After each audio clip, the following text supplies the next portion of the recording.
대학 때려치고 노가다 선택한 이유 들어보실래요? 안녕하세요. 단열한 부자 지호아빠입니다. 오늘은 제 평범한 이야기를 들어보실래요? 저는 정말 평생 평범 그 자체였어요. 부모님이 시키는 대로 하며 살았고 학업에 욕심이 많이 없으셔서 다행히 공부 강요는 없이 자랐습니다. 처음으로 내 의사를 표현했던 게 중학교 3학년 때 공부가 정말 하기 싫었고 못했어요. 뭐 엄청 못했던 건 아니지만 그냥 그게 싫었어요. 그래서 인문계를 가느니 공고를 가서 빨리 취업을 하고 싶다 이렇게 의견을 냈었죠. 하지만 집에서는 처음으로 제 의견을 극구 반대를 하셨어요. 특히 아버지가 꼭 인문계를 가서 대학교를 가야 한다고 그러셨죠. 전 그때 이유를 몰랐어요. 왜 그렇게 말씀하셨는지. 그렇게 어떻게 하다가 인문계 고등학교를 입학을 하고 남들 하는 정도 공부만 했어요. 남들 하는 거 따라하고 뭐 학원은 한 개 정도 다니면서 시키는 것만 하니까 중간 정도, 중간 좀 위로? 중간 정도 했던 것 같아요.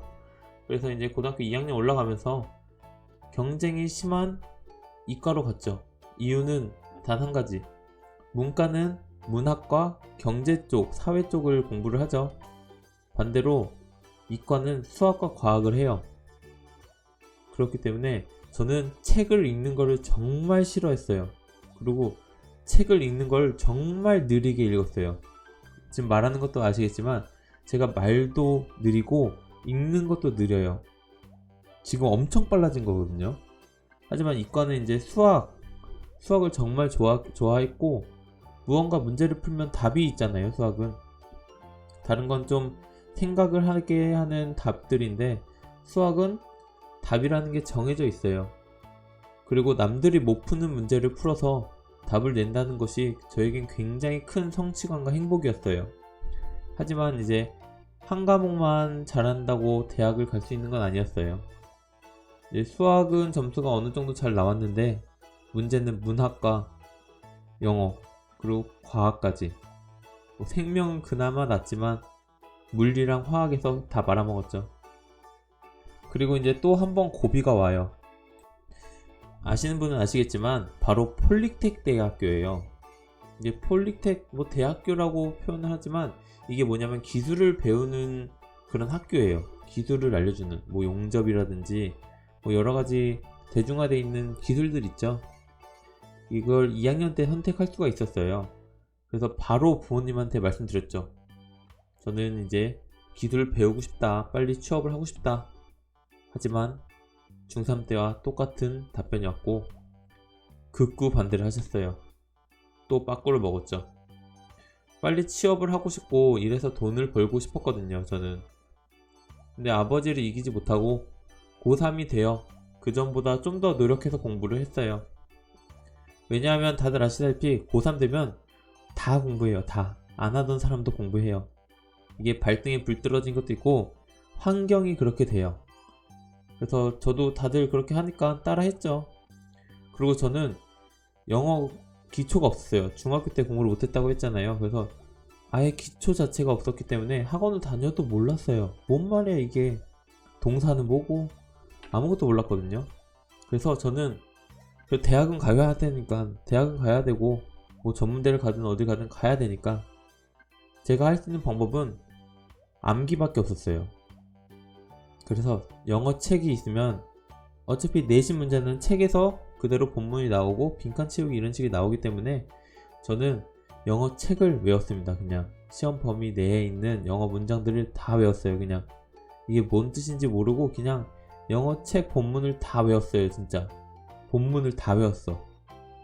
지금 내 점수들로 이제 인서울 대학교는 거의 가망이 힘들다고 생각을 했기 때문에 이게 너무 늦었다라는 생각과 일단 해보자라는 생각에 고3 때는 정말 열심히 했어요.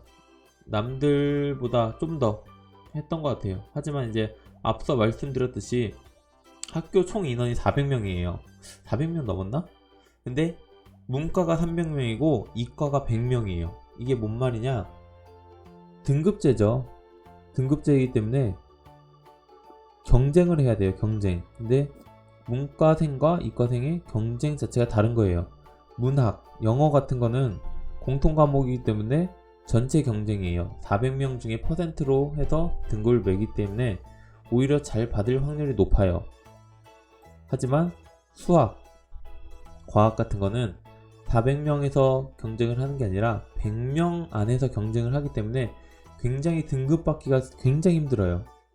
그래도 이제 다른 과목이 3, 4등급 맞는다 쳐도 이제 수학, 영어에서는 1, 2등급을 무조건 맞았거든요. 최대한 진짜 열심히 했어요. 수학은 원래 좋아했기 때문에 거의 1등급, 2등급 잘 안 나와도 2등급 나왔는데 영어는 책을 달달 외우니까 한 2등급 정도 나오더라고요. 2등급, 3등급까지 갔었나? 그건 잘 모르겠는데 그래서 평균 내신이 2점 후반에서 3점 정도 됐어요. 그럼 이과에서는 그냥 중간에서 좀 위, 중상 정도 점수를 맞은 거거든요. 근데 이제 서류를 내보신 분들 아실 거예요. 보통 대학 서류를 내면은 3학년 거만 보지 않아요. 1, 2, 3학년 걸 다 보고 학교마다 보는 과목도 다 다르지만 공통적으로 문학, 영어, 수학 거기에 이제 기타 부 과목까지 보죠. 그렇기 때문에 1, 2학년 평균 내신이 한 3점 중반 정도 됐거든요. 그래서 좋은 대학은 힘들다고 판단을 했죠. 제 기준으론. 그래서 여기서 3차 고비가 옵니다. 이제 내신 3.0으로 좋은 인서울 4년제 대학은 힘들어도 전문대는 좋은데 갈 수 있을 것 같은 거예요. 좋은 점수를 받고 갈 수 있겠구나 생각을 해서 그럼 전문대 가면 2년제 3년제잖아요. 그러면 좀 더 빨리 공부를 하고 빨리 취업을 할 수 있겠구나 생각을 했던 거죠, 저는. 하지만 또 아버지가 반대를 하셨어요. 꼭 4년제를 가야 한다고. 하지만 그때까지만 해도 내 점수로 뭘 가냐. 이과에서 내신 3.0이면 중상 정도밖에 안 돼요. 상위권 가도 대학교 좋은데 가냐 마냐 하고 있는데 뭐 3.0으로 중상 정도로 뭘 하냐. 그래서 그러면 딱 4군데만 넣어온다고 했어요. 근데 이 4군데도 그렇게 좀 셌어요. 이게 경쟁이 약한 곳은 아니었어요. 그래도 어디 넣었냐면 인서울권에 하나, 경기도권에 2개, 경기도권에 2개 넣었던 것 같아요. 천안 쪽에 하나, 강원도 쪽에 하나 넣었어요. 이렇게 4군데가 5군데를 넣었거든요. 근데 면접도 있었고 적성 검사도 있어요. 왜냐면 제가 내신이 낮기 때문에 다른 부분으로 커버를 해야 했기 때문에 면접이나 적성 검사 비중이 좀 높은 대로 했어요. 솔직히 이 4-5곳도 경쟁이 높은 편이라서 기대는 하지 않고 있었죠. 그리고 이제 면접도 보고 적성 검사도 보고 수능이 11월 중순이니까 보통 이제 내신으로 가는 학교들은 그 무렵에 발표가 나요. 그래서 처음 발표난 곳이 제 기억으로는 10월 27일? 25일? 10월 말이었어요. 이제 수능 전이죠. 기억하는데 처음 넣은 것 중에 처음 발표한 곳이 이제 인서울에 있는 한 대학교였어요. 그런데 최종 합격을 한 거죠. 진짜 운이 좋았어요. 면접 비중이 좀 높긴 했지만 내신이 높은 편이 아니었기 때문에 인서울은 솔직히 기대도 안 하고 있었거든요. 일단 인서울이라는 메리트가 있었고 뭐 좋은 인서울은 아니었지만 그래도 나쁘지 않는 인서울이었거든요. 그리고 이제 인서울에다가 건축학과를 넣었거든요. 제가 건축학과 5년제예요. 5년제.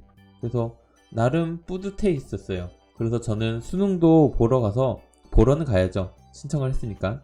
친구들을 위해 하루 종일 잠을 잤습니다. 수학만 대충 풀고 한 3등급 나왔나? 그리고 나머지는 한 6, 7, 8등급을 맞았어요. 진짜 반대로 찍었으면 잘 맞았을 텐데 친구들을 위해 봉사를 했죠. 그렇게 이제 입학한 곳이 인서울 끝에 있는 건축학과 5년제 말씀드렸죠. 건축학과도 고른 이유가 아버지가 현장 일을 오래 하셔요. 제가 이제 채널 보시면 아시겠지만 단열 쪽을 굉장히 오래 하셨어요. 한 30년 좀 안 되게 하신 것 같은데 그래서 쭉 보고 자란 게 그 현장 일이에요. 현장 사람들이고 그래서 전 당연히 건축 쪽을 가야 된다고 생각을 하고 있었죠.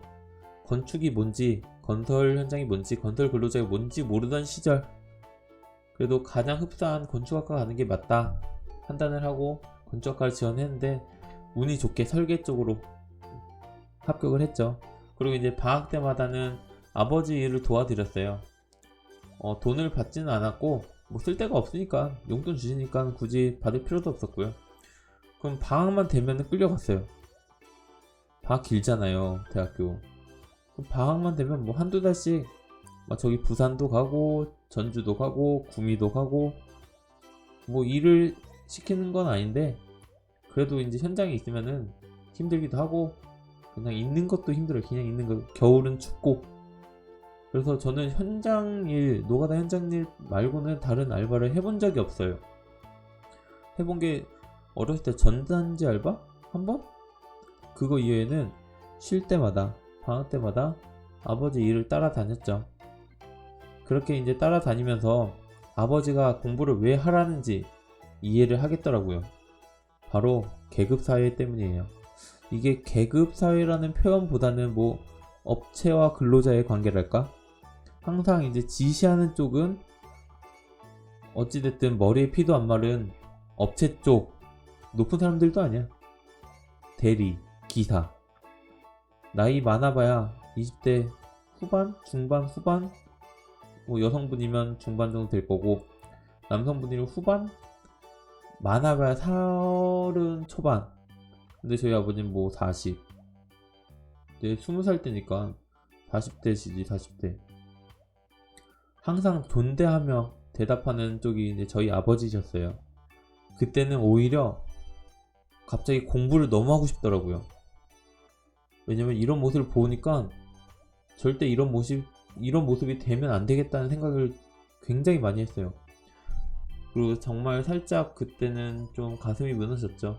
그래도 이제 아버지 뻘인데 이렇게 막대할 수 있는 것인가? 진짜 막대하는 사람들 많거든요. 마치 표현을 해드리면 군대에 갓 들어온 토이가 30년 이상한 주니한테 말 놓고 시키고 하는 거예요. 그냥 개념이 없는 거죠. 그런데 이제 그 이후에 군대를 다녀오고 한 복학까지 3개월에서 4개월 텀이 있더라고요. 그래서 쭉 아버지 밑에서 노가다 단열 현장 일을 따라다니면서 보조를 했어요. 그때 이해했죠. 이제 군대를 갔다 오고 여러 이야기를 듣고 사고방식이 좀 바뀐 상태에서 일을 하고 사람을 만나니까 이해가 되더라고요. 내 어릴 적 고지식한 사고에 갇혀서 큰 그림을 못 봤구나. 그냥 업체 관리자들도 별거가 없어요. 별거 아니었어요. 내가 볼 때마다 그냥 싸가지 없는 관리자, 그 관리자들을 봐서 선입견이 생겼던 것이지 그냥 업체와 아버지 간에 뭐라 해야 될까, 서로 주고받는 사이? 그 이상도 그 이하도 아니었어요. 아버지는 누르는 것이 아니고 서로 원하는 바를 말하고 조율했던 것이에요. 그러면서 이제 생각이 들었죠. 솔직히 건축학과를 원해서 갔지만 설계라는 분야에 관심도 없었고 이 등록금이라는 게 굉장히 비싸요. 학기마다 이제 학자금 대출 받아서 빚 만들어서 낸다는 게 너무 아깝더라고요. 제가 2학년 거의 3학년 초반이니까 그때가 그래도 거의 한 2학년은 다 된 거니까 뭐 지원 받은 것도 아니고 학자금 대출 받았거든요. 그러면 앞으로 3년을 더 다니면 학비만 한 학기에 한 450, 460 됐거든요. 그러면 3년을 더 다니면 6번이잖아요. 그럼 3천만원 가량이에요. 추가적으로 교재비, 식비, 교통비, 놀비, 뭐 생활비, 그러면 3천만원은 훌쩍 넘어가는 거예요. 하지만 이제 이 3년을 아버지 밑에서 단열 기술을 배운다면은 3천만원보다 그 이상의 돈을 벌겠구나. 그 전에 빚은 어쩔 수 없지만 그 이후에 빚도 안 생기는 뿐더러 플러스해서 돈을 더 벌겠구나 생각을 했어요. 그리고 이제 복학 후에 한 학기 정도는 다녔어요. 그리고 확실히 결정을 했죠. 그해 여름방학에 휴학을 하고 단열을 배우고 싶다고 아버지에게 말씀드렸어요. 뭐 이게 4차 고비죠. 4차 고비. 어떻게 보면 4차 고비인데 평범하게 살다가 네 번째 의견을 낸 거예요. 그때 이제 한참 뉴스에는 청년 실업자가 많아지고 있다. 이제 인서울 대학교들을 나와도 취업을 못한다. 이럴 때였어요. 뭐 눈높이가 높은 걸 수도 있겠지만 뭐 지금도 그렇잖아요. 그땐 더 심했어요. 취업은 뭐야? 대학교 가기도 힘든데. 그렇게 이제 아버지와 얘기도 많이 하고 이제 기다렸죠. 아버지는 생각하시다가 마지막에 허락을 하셨어요. 그리고 지금까지 단열을 하고 있죠. 이제 내가 휴학할 때가 불과 한 4, 5년 전이에요. 4, 5년 전. 4, 5년 전인데 1년 휴학하려던 게 이제 대학 자퇴까지 해버렸죠. 지금의 이제 아내는 대학교 캠퍼스 커플이라고 보시면 되고, 아내도 저를 이해해주고 응원을 해줘서 지금까지 단열 일을 하고 있어요. 뭐 한 명이라도 반대를 하거나 좋지 않았다면은 이어가지 못했겠죠. 그리고 이제 2년 전에 결혼을 성공했죠. 지금은 한 아이 아빠로 아내와 행복하게 지내고 있고요. 지금 뭐 이제 시작이에요. 저는 이제 29인데 아직 30도 안 됐거든요. 이제 시작이고 이제 보여줄 것도 많고, 그래서 이제 부모님과 이제 아내에게 정말 고맙죠. 이제 부모님은 대학을 못 나오고 공부를 못하면 취업은커녕 이제 낮은 위치에 있을 수밖에 없다는 걸 알고 계셨기 때문에 저한테는 강요 아닌 강요를 하신 거죠.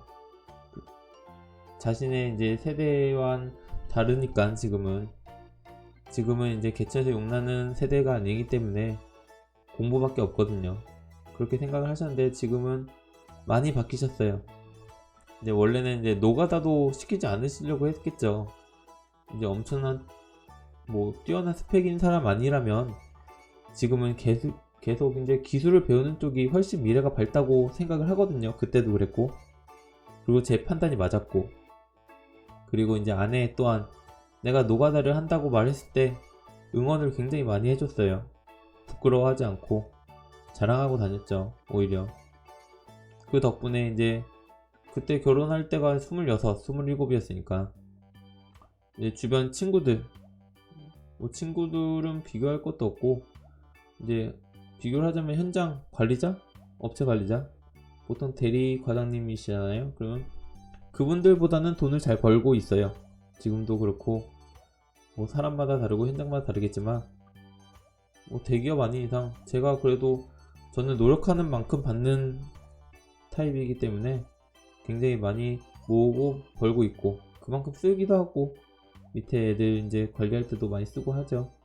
이제 운이 좋아가지고 청약이 당첨이 돼서 집도 사고, 뭐 다 대출이지만 뭐 빚이지만 그래도 뭐 계약을 하고 뭘 하고 할 수 있는 자금을 모을 수 있다는 게, 저는 대학을 지금 졸업하고 취업을 했으면은 평생이 뭐야, 거의 한 10년간은 학자금 대출 갚다가 끝났을 거예요. 결혼은커녕 집은커녕 차는커녕 그 학자금 대출 4, 5천을 갚으려고 얼마나 노력을 해야겠어요. 연봉 많아야 2천일 텐데 안 쓰고 벌어도 3년이에요. 근데 그걸 안 쓰겠어요? 어쩔 수 없죠. 그래서 저는 지금 제 판단이 굉장히 잘했다고 생각을 해요. 대학을 자퇴하고 제가 하고 싶었던 뭐 기술 배운 거, 뭐 저는 지금도 생각해요. 좀 더 빨리 할 걸, 군대 가기 전에 할 걸 생각도 많이 해요. 왜냐, 기술은 경력이에요. 그리고 숙달된 실력이고, 그래서 이제 이 노력과 실력을 저버리지 않겠죠. 계속 상승하면 상승했지 하락하지 않아요. 그리고 돈을 더 많이 벌면 많이 벌었지 하락하지 않고요. 하지만 그만큼 몸 관리도 잘해야 되고 거래처 관리도 잘해야 되고, 지금은 저는 배우는 단계이기 때문에 아직 배울 것도 많고 뭐 할 게 많죠. 참 이럴 때는 생각해보면 내가 정말 숲 아닌 나무만 보고 있었구나. 그리고 옳은 말은 맞다, 틀린 말은 하나도 없다, 오히려 제3자 주변에서 보는 시선이 더 맞을 게 맞다 라는 게 판단이고요. 현재까지도 뭐 계급, 학연, 학벌 따지고 이제 노가다를 한다고 하면 색안경 끼고 보시는 분들이 굉장히 많아요. 그리고 부끄러워 하시는 분들이 굉장히 많고, 저도 그랬으니까 그건 이해를 해요. 저는 지금 이제 하니까 그게 없어졌는데, 오히려 이제 제가 노가다에 대한 색안경이 가장 심할 수밖에 없었던 것이, 앞에 말한 것들 말고도 항상 아버지가 단열 일을 하시고 노가다를 하시니까 꾸준히 사람들이 바뀌어요. 고정적으로 일하는 사람은 많이 없었어요. 뭐 한두 달 하다 관두는 사람도 많았고, 뭐 6개월 이상 하는 사람도 많지 않았어요. 그래서 아버지 밑에서 이제 뭐 알바든 단기든 보조든 밑에서 일하러 오시는 분들 중에 정상은 없었다고 생각을 해요. 뭐 이게 나쁜 뜻은 아니고 그 상황이었어요. 제가 본 것 중에 기본적으로 알코올 중독자, 도박을 좋아하는 사람, 건달, 사기꾼, 월급만 들어오면 잠수 타는 사람, 별의별 사람들이 다 있었어요. 그리고 힘든 적도 굉장히 많았고, 사기도 당한 적도 있고. 그런데 그런 분들이 뭐 남한테 해를 끼치진 않아요. 단지 자기가 갖고 있는 성향 때문에 이런 부류로 나뉘는 거지만, 다 착하고 저한테 잘해주시고 되게 도움도 많이 받았고, 하지만 각자의 이제 빠져있는 것들이 너무 심했어요. 그걸 위해서 돈이 필요했고, 그래서 노가다를 하시는 것이었고, 뭐 지금은 뭐 이해 아닌 이해를 하지만 그때는 정말 힘들었거든요. 피해도 많이 받고. 그래서 노가다는 사람들을 정상으로 보지 않았죠. 하지만 현재는 제가 노가다판에서 이제 8년 정도 있었죠. 인식이 가장 많이 바뀌었고, 이제 이런 뭐 유튜브나 뭐 이런 플랫폼에서 조금이나마 건설 현장에서 일하는 것이 부끄럽지 않다고 말하고 싶고, 남들보다 더 좋은 삶을 살 수 있다는 것을 보여주고 싶었어요. 이게 뭐 가난하고 이런 사람들만 노가다 하고 그런 게 아니라 떳떳하고 더 부유하게 살 수 있다는 것을 보여주고 싶었거든요. 부유해져야겠지만 아직은 멀었고요. 이제 버는 단계니까. 그래서 제가 지금까지 한 일 중에 뭐 어떻게 보면 대학을 때려치고 노가다 한 게 가장 잘한 일이라고 생각을 해요. 뭐 주변에서 응원을 해줘서 더 했던 거겠지만, 그래서 오늘은 이렇게 제 이야기를 한번 해봤네요. 긴 영상 봐주셔서 감사하고요. 제가 말이 좀 어눌해요. 앞에 말씀드렸듯이 제가 아직까지는 연습 많이 하고 있는데 말하는 게 좀 서툴고 하니까 이해해 주시고, 앞으로 좀 더 질 높고 퀄리티 좋은 영상 만들 테니까 다음에는 더 유익하고 필요한 정보로 찾아오겠습니다. 이상 이제 단열하는 부자 지호 아빠였고, 감사합니다. 구독과 좋아요 눌러주실 거죠?